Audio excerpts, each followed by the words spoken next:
Hello there. Welcome to Just the Dis. We talk about Blu-rays here. My name's Brian. And for this episode, we are going to spotlight some Kino titles coming out in the month of December. These are Kino and Kino, I guess, partner labels. Code Red stuff in this as well. Let's get into this. Let's talk about Mr. Majestyk, one of the great Charles Bronson movies of the 1970s, directed by the great Richard Fleischer, a very versatile director who could do anything from Vikings to vengeful watermelon farmers in the case of this film. And it's a great role for Bronson as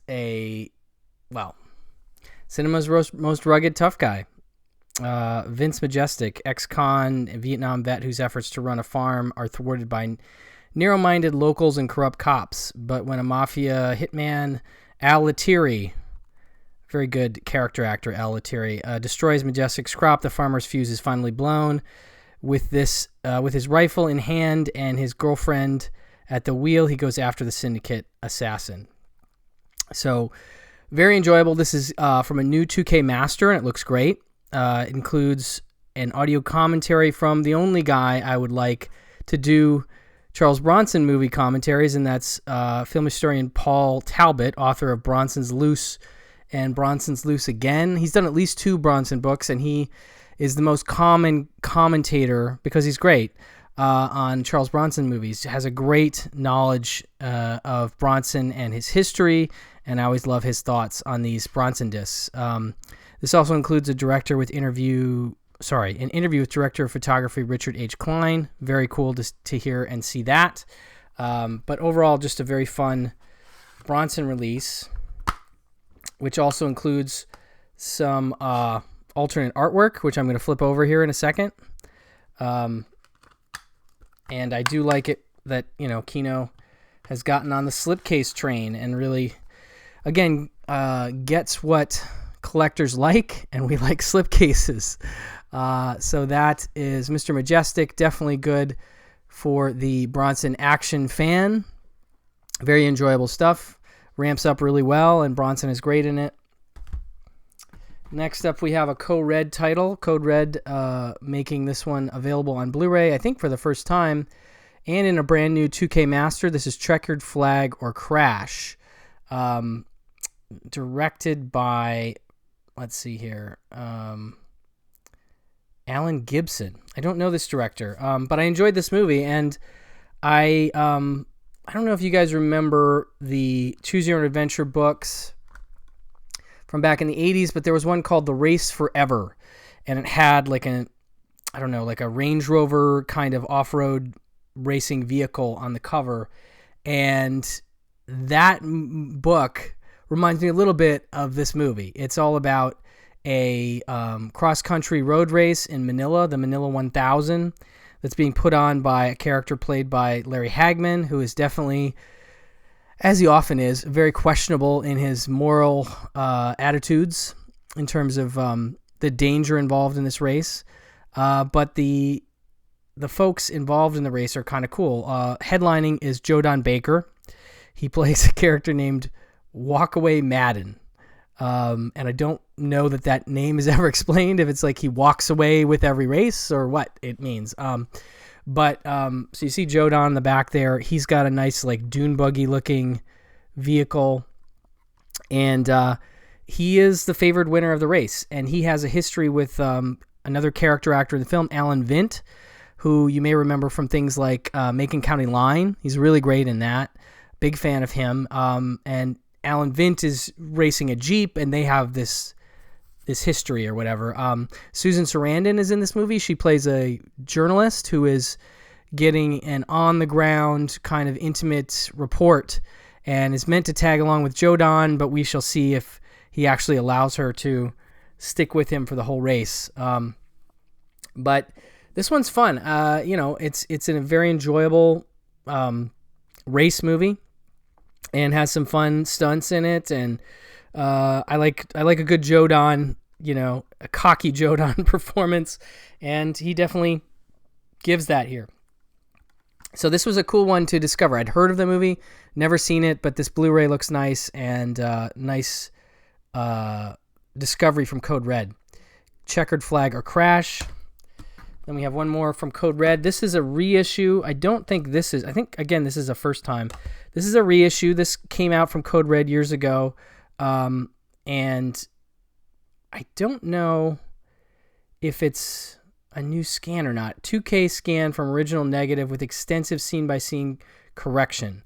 It doesn't say the year, but I know, like I said, they have issued this back when Bill used to sell it on the Code Red Big Cartel site, and I missed it at that point. I do remember this cover from when I was a kid in VHS mom and pop shops.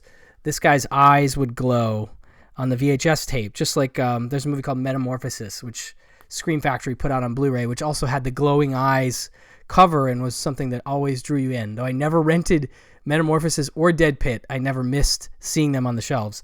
But this one is about a kind of a twisted doctor who likes to, torture his patients, and he's killed by another doctor and buried in the basement of a mental health facility where all his victims have also been buried. And 20 years later, the hospital is up and running again, and a woman arrives. Cheryl Lawson plays her, and she has amnesia. She's called Jane Doe. She doesn't remember who she is, but upon her arrival, this major earthquake happens, and it sort of opens up the basement, and the undead, the doctor and his legion of tortured patients start to come out of the ground and come after people. So it's a zombie movie, and you can get a sense of it from the back there. New audio commentary by director Brett Leonard, co-writer Gimel Everett, and star Jeremy Slate. On-camera interview with stars Cheryl Lawson, Jeremy Slate, and director Brett Leonard, as well as writer-producer Gimel Everett. And this is an all-region disc. And yeah, it's from 1989, so late 80s horror for 80s horror fans. This may be up your alley if you're into the zombie stuff. Next, we have a couple from Alan Alda. He wrote and directed this one, the Four Seasons, about three sort of affluent white couples that we get to see kind of self-destruct, not to spoil too much, but the cover makes it look like all good times. But the idea is basically you have Alan Alda and Carol Burnett, Jack Weston and Rita Moreno, and then I think Len Carew and Sandy Dennis initially. But in the first, we see them through spring, summer, fall, and winter in 4 segments. And in the first segment, we find out that the Sandy Dennis marriage is going south, and in the following segment, we find out that Len Carew, or whatever his name is, has divorced Sandy Dennis and now is bringing along a young girlfriend played by Bess Armstrong, and that completely changes the dynamic of the group and throws things off in a big way. And, you just start to see all the couples struggling with this new couple and their own issues. And I'll be honest, like, midlife crisis movies are certainly something I can relate to in my middle age. And so I definitely was intrigued by this film, and I'd put it on initially as like let me just watch a little bit of this, see what I think. And I definitely watched the whole thing and was curious where it was going to go. And so, an interesting effort from Alan Alda with a good cast. And I do like the segmentation of it, for sure. This has an audio commentary by entertainment journalist and author Brian Reisman. But I think this is a Blu-ray debut. Another Blu-ray debut is The Seduction of Joe Tynan. This I remember mostly because it's directed by Jerry Schatzberg, who did a couple films I really like in Panic in Needle Park and Scarecrow with Al Pacino and Gene Hackman. Great Warner Archive Blu-ray of that, by the way. And this, I remember I don't think this has ever been on DVD. Maybe it got a MOD release, but I remember on Laserdisc and VHS, early VHS, maybe like magnetic video VHS even, this had come out. And this one is this one has Alan Alda, Barbara Harris, Meryl Streep, Rip Torn, Melvin Douglas, and it's about a senator with presidential ambitions and sort of what he has to deal with to have those ambitions. And Alan Alda also wrote the script of this one. This is prior to Four Seasons. And he plays Joe Tynan, and he's a decent, hardworking senator whose job in Washington keeps him away from his wife, Barbara Harris, and family, and matters become even more complicated when he begins to develop a relationship with a civil rights activist, Meryl Streep, in this political drama where power principles, like love and marriage, collide. Oh, and Jerry Schatzberg also did Puzzle of a Downfall Child, which has a nice Blu-ray from Kino as well. Yeah, no, this is interesting, and it's been a long time since I've seen it, so I couldn't really comment on the content, but I know that I am very curious to rewatch it based on the Jerry Schatzberg and the Alda script and the cast. It's definitely something that's of interest to me for sure, which is why I wanted to mention it. Seduction of Joe Tynan. Next we have another one I'm dying to rip into, number 17, Alfred Hitchcock film from 1932. A short one, 63 minutes, and this is a comedy thriller from him, his early years in the British film industry. It says, in an empty London house, a hobo named Ben looks for shelter, but instead finds a corpse. When a detective shows up, he questions Ben, but is interrupted when a girl falls through the roof. Her father has vanished, and she's received an inscrutable telegram that mentions both the house and a missing necklace. Soon, more suspicious characters turn up, all looking for the necklace, and none of them who they claim to be. With its exhilarating climactic chase sequence and masterful mix of suspense, scares, and humor, number 17 is pure classic Hitchcock. Now, this is a 4K restoration by the BFI, audio commentary by film critic Peter Tungette, and something called Hitchcock: The Early Years, a documentary, and then, of course, the audio from the Hitchcock-Truffaut interviews concerning this film or thereabouts, and an introduction by Noel Simsolo as well. So I know this is going to look good, and I think I've seen it, but it's been a long time again on this one as well. But, more Hitch on Blue is always great, and early British Hitch that I don't remember, especially 63 minutes. I love to see a director I love painting within a time limit like that, because it really means they have to step things up, and Hitchcock is certainly capable of that. So this is one I think a lot of people maybe haven't seen, and so excited to have a nice Kino Blu-ray of this to check out. Speaking of directors I love, here's one from Mr. Ernst Lubitsch, and this one, let's see here. It's a brand new 2K master, and it is from 1932 also. It says, from Ernst Lubitsch, the iconic director of Trouble in Paradise, The Merry Widow, Angel, Bluebeard's Eighth Wife, and Ninochka. A lot of those have Kino Blu-rays. Comes the pre-code drama Broken Lullaby, the most emotionally powerful film in the master's extraordinary oeuvre. French violinist Paul Renard has returned from World War I triumphant, but is haunted by the death of a German soldier at his hands. Determined to make amends, he travels to the dead man's hometown and meets his former fiancée, Elsa, and grieving father. Rather than reveal his true identity, Paul tells the two that he was a former friend of the deceased soldier. As Elsa and Paul draw closer and the family embraces him as one of their own, Paul's conscience is torn between revealing his past guilt and embracing a future he never knew possible.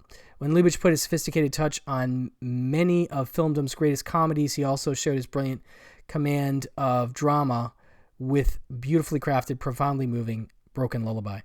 So, yeah, I love Lubitsch's comedies, but I am definitely open to him doing something in the drama field. And Lionel Barrymore plays the grieving father, so I'm very curious to see that performance and him working with Lubitsch. So two 1932 films from two directors I like. Broken Lullaby and Number 17. And we have 21 Hours at Munich. This one fascinates me because it's directed by William A. Graham, but really it's more about the cast for me. You have William Holden, Shirley Knight, and Franco Nero. And this one is about September 5th, 1972, the darkest day in sports history. Some 900 million sports fans tune in to watch the Olympics on TV.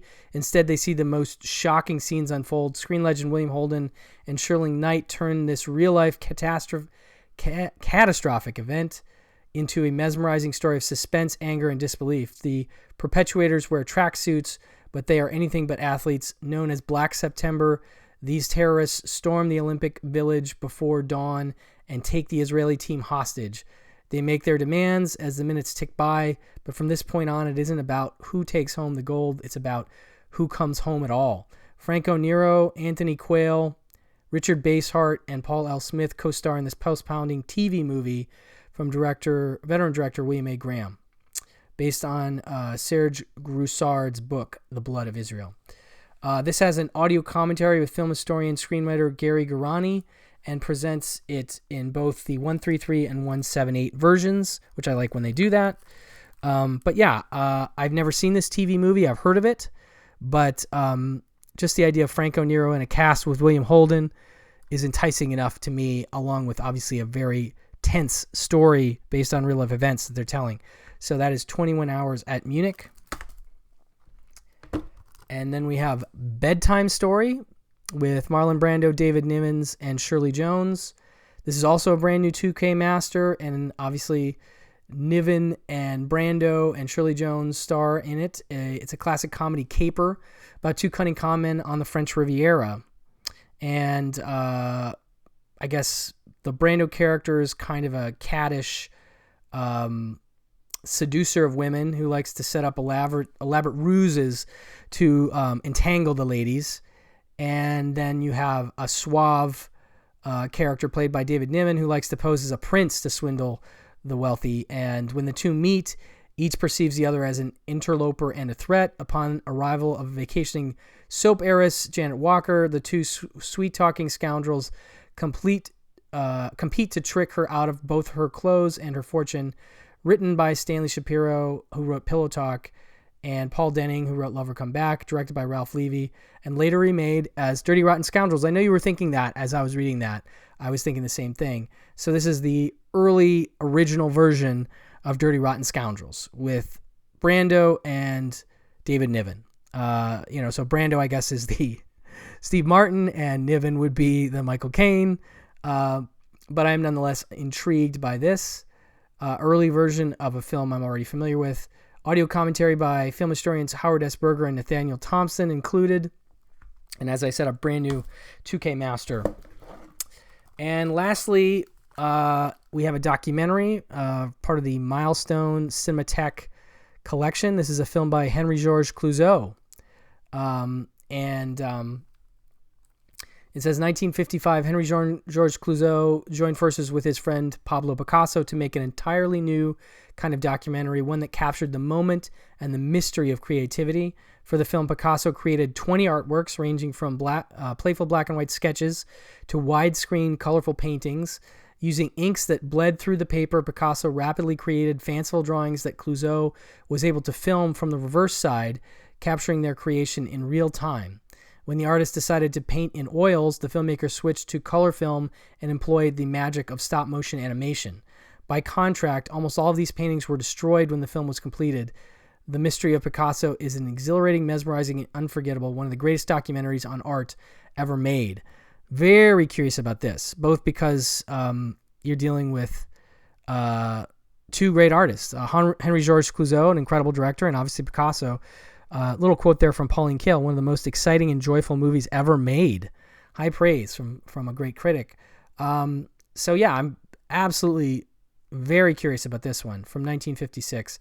New 4K restoration demonstration, audio commentary by Peggy Parsons, former head of the film department at the National Gallery of Art, audio commentary by Archie Rand, muralist and CUNY president, presidential professor of art and art history at Brooklyn College, and also Picasso, My Father, Maya's Gaze, an interview with Maya Picasso. So a really nice set of a documentary that I'm quite sure will be as Miss Pauline Kael says, joyful and exciting, and I'm guessing inspirational. So very cool stuff. Wanted to close out with that one. That'll do it for my highlights for the month of December for Kino. Head on over to kinolorber.com to check out all the stuff they have going on. I do recommend following them on social media, especially the Kino Lorber Classics Twitter, as they do a lot of the announcements. They do them on Facebook as well, but it's always nice as they do crank out a lot of releases every month to sort of have a way to know what's coming and kind of keep you excited about a lot of great titles that they are bringing out. I can't wait to see what they bring out in 2022. I feel like they had a really solid 2021. So anyway, thank you for watching. Please like and subscribe, and let me know if there's any Kino titles you're looking forward to. I'd appreciate that. And thank you for your time. Bye-bye.